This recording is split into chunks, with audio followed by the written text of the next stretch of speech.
Yes, good morning everyone. This is our chapter number 14, oscillation. Today we are starting this chapter 14th. In this chapter we have to cover topics periodic motion, oscillatory motion, simple harmonic motion, equation of simple harmonic motion, circular motion, spring relation, damped oscillation, forced oscillation, maintained oscillation. These are the topics which we have to cover in this chapter. तो चलिए अपन start कर रहे हैं. सबसे पहला topic अपन पढ़ेंगे periodic motion. ये क्या होता है इसको समझिएगा. पीरियोडिक मोशन, कोई भी मोशन अगर रिपीट हो बार बार रेगुलर इंटरवल ऑफ टाइम में तो इसे पीरियोडिक मोशन कहते हैं. जैसे कि एग्जांपल, कोई भी प्लैनेट सन के चारों तरफ मूवमेंट कर रहा है. कॉमेट, हेली कॉमेट है, सन के चारों तरफ मोशन कर रहा है, हर 76 साल में आ जाता है. ह्यूमन बीइंग की हार्ट बीट हर 0.8 सेकंड में बीटिंग आ रही है. ये पीरियोडिक, समझ में आ गया होगा आपको. पीरियोडिक जो मोशन बार बार रिपीट हो रेगुलर इंटरवल ऑफ टाइम में उसे पीरियोडिक कहते हैं. ठीक है. जैसे ये सन के चारों तरफ अर्थ घूम रही है, पीरियोडिक हो गया. अर्थ के चारों तरफ मून घूम रहा है रेगुलर इंटरवल के टाइम में, पीरियोडिक हो गया. चलिए अब समझे ऑसिलेटरी मोशन. जैसे अपने पास एक पेंडुलम है, आपने इसको रिलीज कर दिया तो ये क्या होगा, इस तरफ जाएगा, फिर आगे जाता रहेगा, फिर वापस बैक आएगा. ऐसे घड़ी में पेंडुलम देखा होगा आपने, टू एंड फ्रो, आगे और पीछे जाना. ठीक है. जैसे ये स्विंग होती है, ये एक मान लीजिए स्विंग है, सीसॉ है ये तो, है ना. यहाँ पे एक बच्चा बैठा हुआ है, यहाँ पर दूसरा बच्चा बैठा है और ये अप डाउन हो रही है. यह एक स्विंग है, झूला है, झूला झूल रहे. यहाँ पे कोई बच्चा बैठा हुआ है तो आगे जा रहा है, पीछे आ रहा है, आगे जा रहा है, पीछे जा रहा है. तो दिस इज ऑसिलेटरी.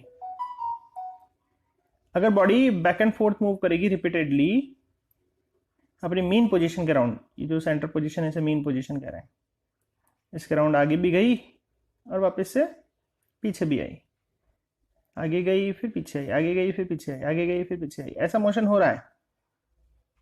ठीक है. ये पेंडुलम ऐसे आगे पीछे जा रहा है, तो इस मोशन को क्या बोलेंगे, ऑसिलेटरी. ठीक है. तो पेंडुलम होता है वॉल क्लॉक में, वो ऐसा मोशन करता है. स्ट्रिंग ऑफ गिटार, गिटार की जो स्ट्रिंग है अगर आपने इसको प्लग कर दिया तो ये भी ऐसे आगे पीछे ऐसे वाइब्रेट करने लग जाएगी. स्प्रिंग है, इसको आपने थोड़ा सा खींच के छोड़ दिया तो ये भी आगे पीछे इस तरह से ऑसिलेट करने लग जाएगी. तो to and fro motion is called oscillatory motion. ठीक है, समझ में आ गया होगा. आगे बढ़ते हैं. तो पीरियोडिक और ऑसिलेटरी मोशन में कुछ ना कुछ थोड़ा सा डिफरेंस अपन होगा, देख लेते हैं. ऑसिलेटरी मोशन तो बैक एंड फोर्थ होता है, आगे और पीछे जाना. लेकिन पीरियोडिक में कुछ भी हो सकता है, आगे पीछे भी जा सकता है और किसी बॉडी के अराउंड ऐसे सर्कुलर भी घूम सकता है रेगुलर इंटरवल में. मतलब सारे ऑसिलेटरी मोशन पीरियोडिक होते हैं. आगे पीछे जा रहा है, एक रेगुलर इंटरवल में हो रहा है काम. लेकिन ऐसे नहीं बोल सकते कि सारे पीरियोडिक ऑसिलेटरी होते हैं. देखो ये अर्थ घूम रही है सन के चारों तरफ, तो ये ऑसिलेट थोड़ी ना कर रही. ठीक है, यहां तक समझ में आ गया होगा. आगे बढ़ते हैं. अब अपन समझेंगे सिंपल हार्मोनिक मोशन. ये क्या चीज होती है. हार्मोनिक का मतलब रिदम में मोशन करना, मतलब पीरियोडिक ही समझ लो, है ना. पीरियोडिक को हार्मोनिक भी बोलते हैं. Regular interval. अभी SHM क्या होता है इसको समझेंगे. Simple harmonic motion. अगर कोई मोशन डिस्प्लेसमेंट पे डिपेंड है, डिस्प्लेसमेंट की पावर 1, यहाँ पे x की पावर 1 दिख रहा है. मतलब जैसे मान लो कि एक स्प्रिंग है, उसको आपने खींचा, इधर ऐसे खींच दिया, डिस्प्लेस कर दिया. अब इसको आप रिलीज करेंगे तो क्या होगा, ये यहाँ से बंधा हुआ है ना, ये आगे पीछे मोशन करेगी. हो जाएगा ना ऑसिलेशन, हो जाएगा ना पीरियोडिक मोशन। एक पेंडुलम है, पेंडुलम को आपने एक्स डिस्प्लेस कर दिया फिर छोड़ दिया तो आगे पीछे अपने आप मोशन होता रहेगा ना, क्योंकि जब आप उसको खींचते हो तो उसमें एक रीस्टोरिंग फोर्स पैदा हो जाता है, डेवलप हो जाता है, जो उसको वापस से पीछे लाता है, फिर आगे जाता है, फिर आगे पीछे ऐसा मोशन होता रहता है। तो जो मोशन डिस्प्लेसमेंट की पावर 1 पे डिपेंड हो, डिस्प्लेसमेंट 2b 3b ऐसे भी हो सकता है, लेकिन वो अभी अपने सिलेबस में नहीं है। अपने तो सिंपल सी बात है कि जो मोशन डिस्प्लेसमेंट पर डिपेंड है, डिस्प्लेसमेंट की पावर 1 पर, ऐसे सारे मोशन को सिंपल हार्मोनिक मोशन कहते हैं। जैसे पेंडुलम का मोशन, स्प्रिंग का ऑसिलेशन, ये ठीक है। तो इसमें रीस्टोरिंग फोर्स किस पे डिपेंड करता है? डिस्प्लेसमेंट। लेकिन प्रोपोर्शन आएंगे तो कांस्टेंट आएगा के, और माइनस साइन और आएगा, क्यों? क्योंकि डिस्प्लेसमेंट जहां हो रहा है, रीस्टोरिंग फोर्स उसके अपोजिट आ रहा है। ऐसा आपने मैकेनिकल प्रॉपर्टी ऑफ सॉलिड में भी पढ़ा था। तो ऐसा कोई भी मोशन जो डिस्प्लेसमेंट की पावर 1 पे डिपेंड हो, उसे सिंपल हार्मोनिक मोशन कहते हैं, ठीक है। और अगर इस बॉडी को अपन ने थोड़ा सा डिस्प्लेस करके छोड़ दिया तो वो टू एंड फ्रो मोशन करे अपनी मीन पोजीशन के रीस्टोरिंग फोर्स के अंडर में, तो ऐसे मोशन को सिंपल हार्मोनिक मोशन कहा जाता है। कॉम्प्लेक्स भी हो सकता है, लेकिन कॉम्प्लेक्स अभी कोर्स में नहीं है। कॉम्प्लेक्स मोशन किसे कहते हैं, आगे आपके हायर स्टडीज में आएगा, अभी तो सिंपल समझे, ठीक है। कॉम्प्लेक्स में समझ लो कि बहुत सारे और भी मोशन हो रहे हैं, वाइब्रेटरी भी हो रहा है, इधर उधर लेफ्ट राइट भी जा रहा है थोड़ा बहुत, स्ट्रेट लाइन में आगे पीछे होने के साथ साथ ऐसा भी हो रहा होगा, तो उसे कॉम्प्लेक्स कह दिया, ठीक है। उनके बारे में अभी अपने नहीं है, अपने तो सिंपल है। सिंपल का मतलब लीनियरली टू एंड फ्रो, ठीक है। तो के को क्या बोलते हैं यहाँ पर? कांस्टेंट, फोर्स कांस्टेंट, या स्प्रिंग हुई तो स्प्रिंग कांस्टेंट। इसके एक ही कभी यूनिट पूछ ले तो फोर्स के नीचे एक्स लाएंगे तो न्यूटन पर मीटर। चलिए यहां तक हो गया होगा, नोट कर लें।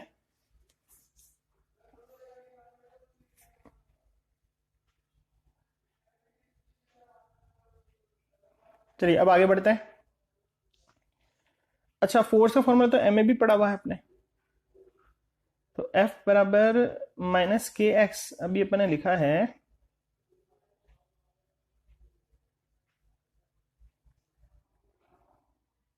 जिस तो आपको ये समझ में आ गया होगा। पीरियोडिक मोशन, जो मोशन बार बार रेगुलर इंटरवल में रिपीट हो। Oscillatory motion, to and fro motion. हर ऑसिलेटरी पीरियोडिक होगा, रेगुलर इंटरवल में रिपीट होगा, लेकिन हर पीरियोडिक ऑसिलेटरी नहीं होगा, ये जरूरी नहीं है। जैसे अर्थ का रिवॉल्यूशन अराउंड सन पीरियोडिक तो है, लेकिन ऑसिलेटरी नहीं है। सिंपल हार्मोनिक मोशन आपको सिखा दिया कि अगर बॉडी का मोशन डिस्प्लेसमेंट के कारण हो रहा है, सिंपल हार्मोनिक मोशन का मतलब simple periodic motion, simple oscillatory motion. इसमें क्या होता है, बॉडी का मोशन डिस्प्लेसमेंट पर डिपेंड कर रहा है, तो इसे सिंपल हार्मोनिक मोशन कहते हैं। प्रपोर्शन आने पे किया जाता है, और माइनस साइन और आ जाता है।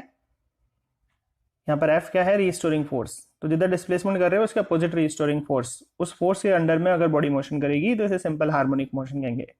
और कॉम्प्लेक्स का मतलब वो आगे हायर स्टडीज में पढ़ेंगे कि सिंपल भी हो रहा है और उसके साथ साथ कोई दूसरा वाइब्रेटरी भी काम हो रहा है, तो वो कॉम्प्लेक्स मोशंस है, वो भी नहीं है। तो फिर क्या बताया आपको, आप ये जानते हैं F बराबर एम ए होता है, लेकिन F बराबर तो माइनस के एक्स पड़ा, तो मतलब एम ए के एक्स के बराबर हो गया, तो ए किसके बराबर हो गया, क्रॉस मल्टीप्लाई करें तो minus k by m x, a is proportional to x. मतलब एक्सेलरेशन किस पे डिपेंड कर रहा है, एक्स पर। मतलब अगर तुम बॉडी को ज्यादा दूरी पर ले गए, ये एक्स ज्यादा कर दिया, तो एक्सेलरेट भी ज्यादा होगा, वेलोसिटी भी फटाफट उसकी तेजी से इधर उधर होगी। भाई स्प्रिंग को ज्यादा खींच दोगे और छोड़ोगे तो ज्यादा तेजी से मोशन करेगी ना, ये बता रहे हैं, ठीक है। कैरेक्टरिस्टिक पढ़ी लिया आपने कि पीरियोडिक होता है, टू एंड फ्रो मोशन होता है, रीस्टोरिंग फोर्स के अंडर में मोशन होता है, simple harmonic motion. Restoring force हमेशा अपोज करता है डिस्प्लेसमेंट का, आप लेके दूर जा रहे हो लेकिन रीस्टोरिंग फोर्स आएगा दूर ना जाए। और साइन और कोसाइन के फॉर्म में ये रिप्रेजेंट होता है। कैसे होता है ये आगे सीखेंगे, मैक्स की इक्वेशन सीखेंगे जिसमें साइन और कॉस आएगा।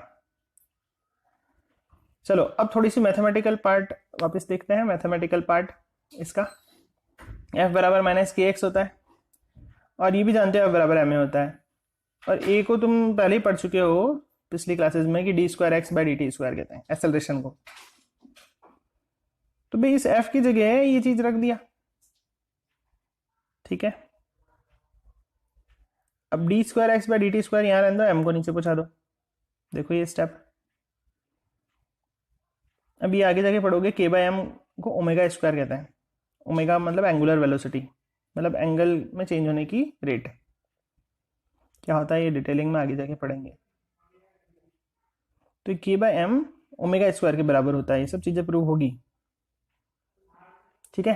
तो मैथमेटिकली ऐसे बोल सकते हैं कि एस एच एम के लिए d square x plus d t square और माइनस की चीज इधर ले आओ plus omega square x equals to 0। ये इक्वेशन जहां भी आएगी तो ये सॉल्यूशन किससे करा, इससे ही करा ना अपन ने। तो सिंपल हार्मोनिक मोशन के लिए ये इक्वेशन होती है मैथमेटिकल, ठीक है।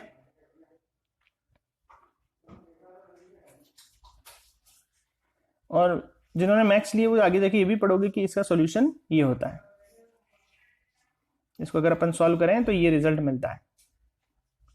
बायो वाले अभी याद कर लो, उनको सिखाएंगे थोड़ा बहुत इसका बेसिक कि ये रिजल्ट कैसे मिला। मैथ्स वालों के लिए तो पूरा मैथ्स में चैप्टर आता है ये।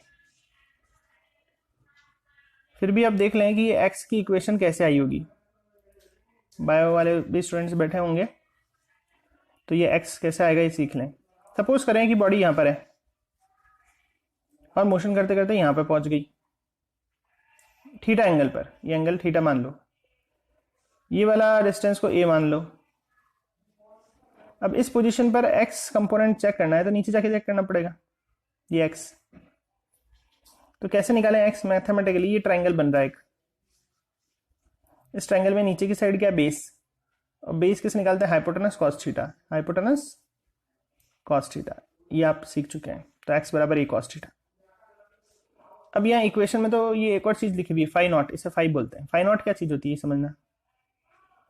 फाई नॉट का मतलब इनिशियल फेज, मतलब इनिशियल पोजीशन। जैसे बॉडी यहां पर है तो एक्स एक्सिस से इनिशियली कितना एंगल पर है 0, तो यहाँ पर फेज कितना हो जाएगा 0। इनिशियल फेज का मतलब इनिशियल उसकी एंगल। मान लो कि वो बॉडी यहां पर ना होगी, यहां पर होती इनिशियली, फिर मोशन करती, तो ये कहलाता है phi naught, initial phase, initially कितना एंगल पर है अपने एक्सिस से, ठीक है। तो फाई नॉट जो लिखा हुआ है ना इक्वेशन में उसे इनिशियल फेज कहते हैं, मतलब इनिशियली कितना एंगल पर है अपने ओरिजिन से। 0 भी हो सकता है और हो सकता है और कुछ हो। चलिए आगे बढ़ते हैं। अब अगर इसका डिफरेंशिएशन करते हैं D x by d T, समय के साथ पोजीशन में चेंज देखें, तो ए कॉस ओमेगा टी का डिफरेंशिएशन कर दो। कैसे करो, ए तो लिख ही दियो। अब तुम्हें बताता हूं कॉस ए एक्स का डिफरेंशिएशन।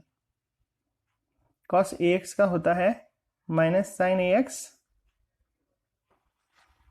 और फिर ए एक्स का होता है ए। ये आगे लगा देते हैं, ये फॉर्मूला अपने को याद रखना है। वापस बता रहा हूं, ध्यान से सीखें। D by d x of cos a x,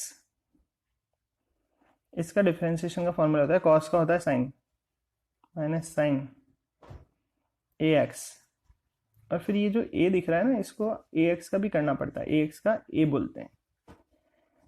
तो ए साइन ए एक्स इसका आंसर होता है। तो यहाँ पर एज ए ओमेगा बिहेव कर रहा है, कॉस ए एक्स एक्स की जगह से टी बिहेव कर रहा है, ठीक है। फाई नॉट को भूल जाओ, फाई नॉट सबके साथ लगाते जाना, खाली इसको सोचो ए कॉस ओमेगा टी। तो ए तो लिख ही दिया, कॉस का हो जाएगा माइनस साइन ए एक्स, और ओमेगा टी का हो जाएगा ओमेगा। ओमेगा टी यहां पर एज ए एक्स की जैसे बिहेव कर रही है, एक्स तो टी के इक्वलेंट हो गया और ए ओमेगा के इक्वल। वापस देख लो एक बार फिर से समझ लो, एक्स का डिफरेंशिएशन हो गया d x by d t, a तो कांस्टेंट है, कॉस ए एक्स का हो जाएगा माइनस साइन ए एक्स और ए एक्स का फिर ए। यहाँ पर ओमेगा एज ए की तरह बिहेव कर रहा है, ठीक है, कांस्टेंट की तरह। चलो यहाँ तक आ गया। अब आगे देखें,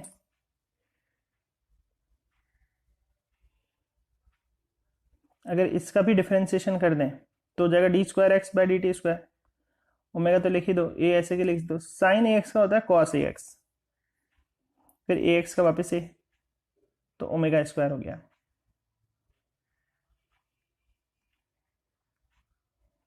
ठीक है भाई, ये जो चीज़ है ना, इसका एक बार फिर से डिफरेंशिएशन करेंगे तो D x by d T का डिफरेंशिएशन हो जाता है D square x by d t square.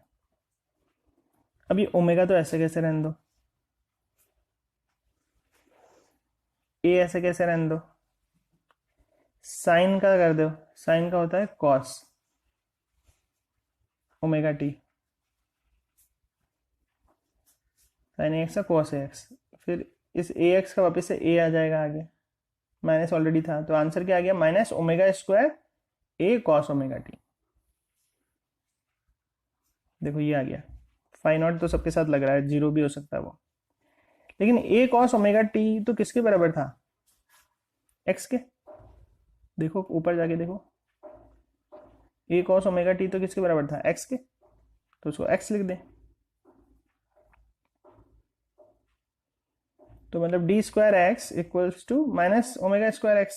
अब इसको इधर ले आओ तो प्लस में हो जाएगा। देखो ये आंसर आ गया अपने पास।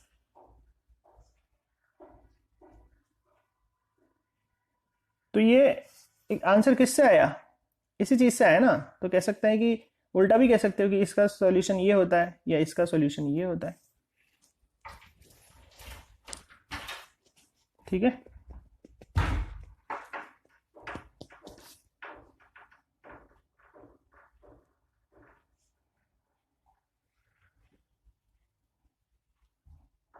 चलिए आगे बढ़ते हैं।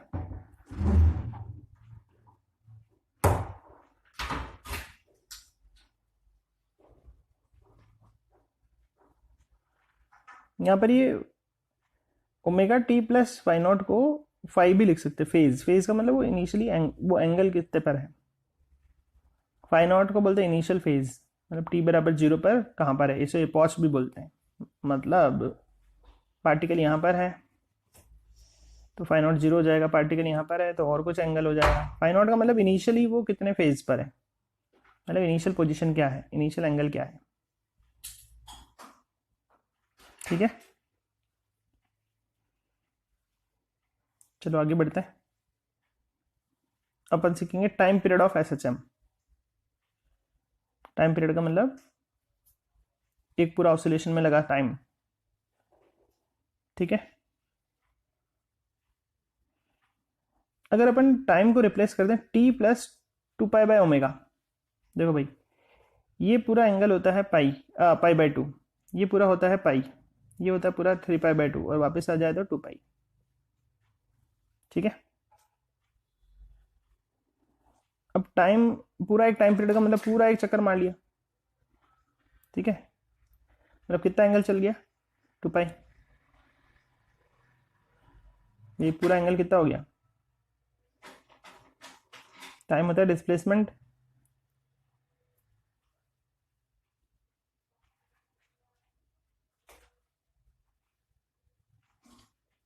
अपॉन स्पीड, तो डिस्प्लेसमेंट को टू पाई मान लिया। पूरा एक चक्कर लगाने में ये एंगुलर डिस्प्लेसमेंट ये पाई बाय टू है, ये पाई है, ये थ्री पाई बाय टू है, ये टू पाई, तो पूरा एंगुलर डिस्प्लेसमेंट टू पाई मान लिया। टाइम होता है डिस्प्लेसमेंट अपॉन स्पीड, स्पीड जो घूम रहा है ना, ये एंगल में चेंज होने की स्पीड, ये ऐसे ऐसे घूम रहा था, एंगल चेंज हो रहा है ना सेंटर से, इसे ओमेगा नाम दे दिया। तो टाइम हो गया टू पाई बाय ओमेगा। तो अपन ने एक काम करा, जो टी है उसकी जगह ये और ऐड कर दिया उसमें, टू पाई बाय ओमेगा, एक पूरा टाइम पीरियड। अब एक्स को देखें तो a cos omega t plus two pi by omega plus phi naught लिख सकते हैं। मैथमेटिकली चल रहा है सारा काम। नीचे ओमेगा का एलसीएम ले लें तो ओमेगा टी हो जाएगा, जब ब्रैकेट खोल दो कोई बात नहीं, ये हो जाएगा। ठीक है, अभी याद रखो कि भाई कॉस 2 पाई प्लस थीटा होता है कॉस थीटा, तो इसको ये भी लिख दिया, तो सेम ही आंसर आ गया, सेम ही पोजीशन आ गई, मतलब 2 पाई/ओमेगा इंटरवल में बॉडी की पोजीशन बदल रही है, तो इसको क्या बोलते हैं, टाइम पीरियड। तो डायरेक्टली तुम तो ये भी लिख सकते हो, टाइम पीरियड होता है डिस्प्लेसमेंट अपॉन स्पीड। यहाँ पर डिस्प्लेसमेंट को 2 पाई बोलते हैं, एक चक्कर में डिस्प्लेसमेंट ये पाई/2, ये पाई, ये 3 पाई/2, ये 2 पाई, पूरा एक चक्कर में डिस्प्लेसमेंट, एंगुलर डिस्प्लेसमेंट को 2 पाई और एंगल में चेंज होने की वेलोसिटी को ओमेगा बोलते हैं। ओमेगा को √k/m भी बोलते हैं। ठीक है, इसको मैथमेटिकली सॉल्व करोगे, 2 पाई रहने दो, m ऊपर पहुंचा दो, तो t equals to 2 pi √m/k, जहाँ पर k क्या है, स्प्रिंग कांस्टेंट है, और m क्या है, ये मास है जो इनर्शिया पैदा करता है, इनर्ट रहना है कि टेंडेंसी को पैदा करता है, मास।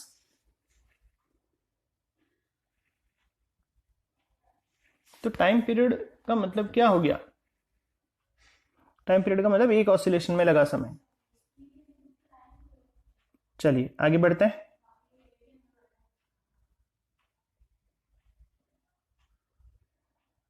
हार्मोनिक ऑसिलेटर, कोई भी टॉपिक में डाउट आ रहा हो तो आप मुझे मैसेज कर दें, उसको वापस एक्सप्लेन कर दिया जाएगा। वैसे 2-3 बार देखेंगे तो अपने आप समझ में आ जाएगा, और हाथ से साथ साथ लिखते जाएं, साथ साथ लिखते जाएंगे तो याद भी रहेगा कि क्या लिखा है, क्या टॉपिक किससे लिंक है। हार्मोनिक ऑसिलेटर ये क्या होता है, अगर कोई पार्टिकल सिंपल हार्मोनिक मोशन कर रहा है तो इसे बोलते हैं हार्मोनिक ऑसिलेटर।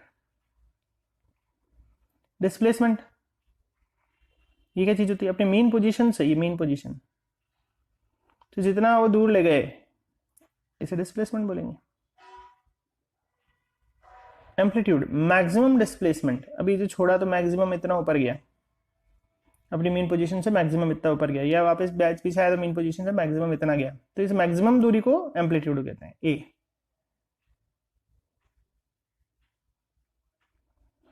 ऑसिलेशन या cycle, one complete to and fro, जैसे पेंडुलम है तो एक बार आगे गया, एक बार वापस पीछे आ गया, तो ये कंप्लीट टू एंड फ्रो को वन ऑसिलेशन। टाइम पीरियड, एक ऑसिलेशन में लगा समय, पेंडुलम है यहाँ पर था, यहाँ पर गया, फिर वापस यहाँ पर आया, तो इसमें जितना भी टाइम लगेगा उसे टाइम पीरियड कहते हैं। फ्रीक्वेंसी, पर सेकंड में कितने ऑसिलेशन हो गए, ठीक है, साइकिल पर सेकंड या ऑसिलेशन पर सेकंड, इसको हर्ट्ज भी कहते हैं, या 9th में पढ़ लिया, इसका फॉर्मूला 1 टाइम पीरियड भी होता है, और टाइम पीरियड को 2 पाई/ओमेगा कहते हैं, तो ω/2 भी लिख सकते हो।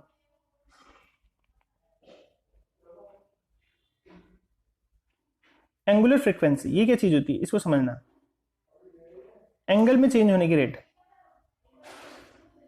मान लो पाई/2, ये पाई, ये 3 पाई/2, ये 2 पाई, तो एंगल में चेंज हुआ 2 पाई, और कितनी देर लगी, टी, तो एंगल में चेंज होने की रेट को बोलते हैं एंगुलर फ्रीक्वेंसी या एंगुलर वेलोसिटी। ठीक है, चलिए फेज देखते हैं। फेज किसे बोलते हैं, उसकी जो एंगुलर पोजीशन दिख रही है ना बॉडी की, इसे फेज बोलते हैं। मान लो बॉडी यहाँ पर है, ऐसे मूव करते हुए यहाँ पर गई, तो ये एंगुलर पोजीशन जो आ रही है ना यहाँ पर, इसे फेज नाम से पुकारते हैं। तो यहाँ पर फेज हो गया ω/t + φ0, φ0 अभी बताया था इनिशियली, जहाँ पर अभी है इनिशियल फेज, मतलब t = 0 पर जो भी उसकी एंगुलर पोजीशन है, जब मोशन चालू नहीं करा ना, उसे इनिशियल फेज कहते हैं। ठीक है, यहां तक समझ में आ गया होगा।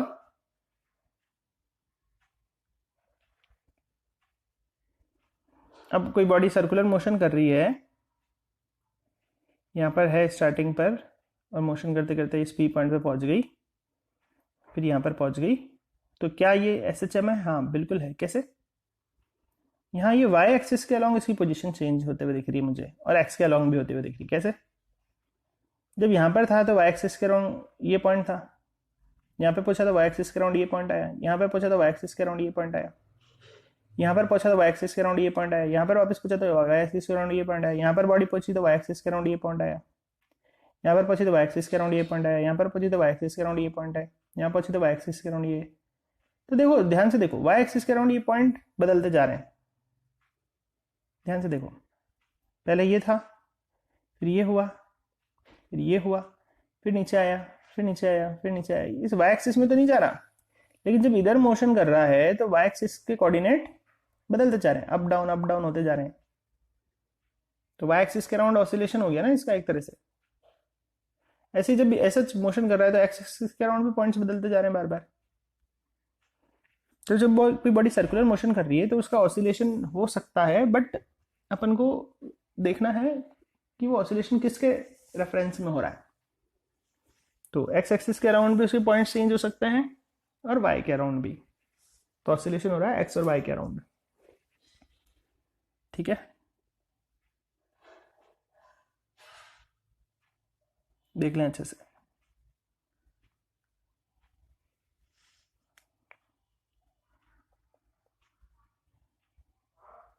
तो ये आपको लिखने की नीड नहीं है, बस डायग्राम बना लें। ये पॉइंट यहाँ पी मार्क कर दें।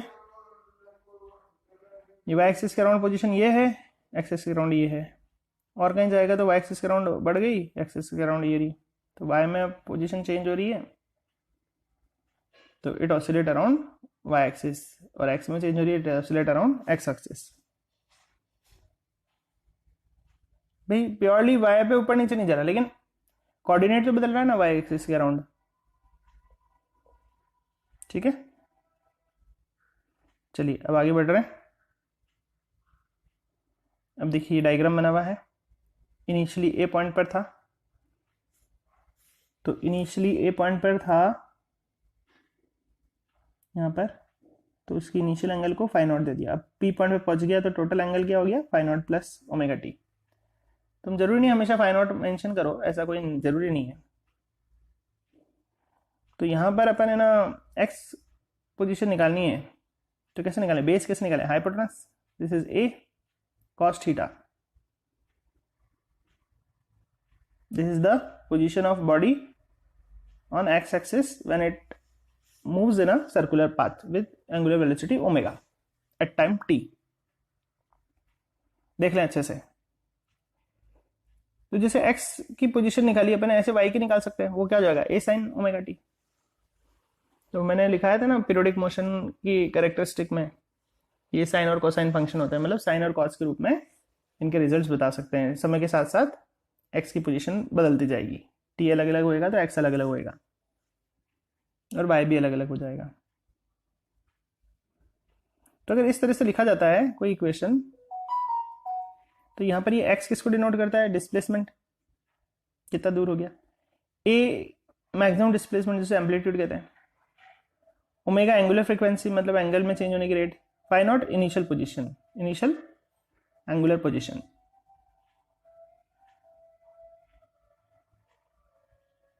चलिए आगे बढ़ते हैं।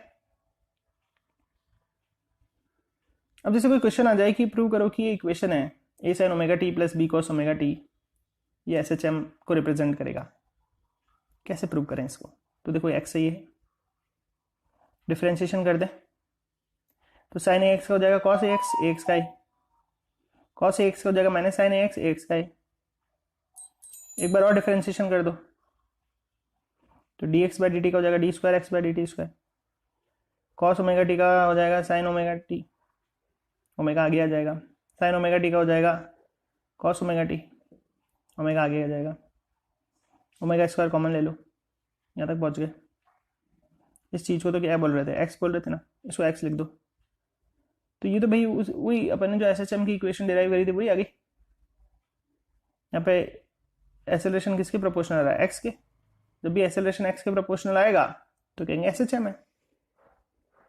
देखो ध्यान से एक बार,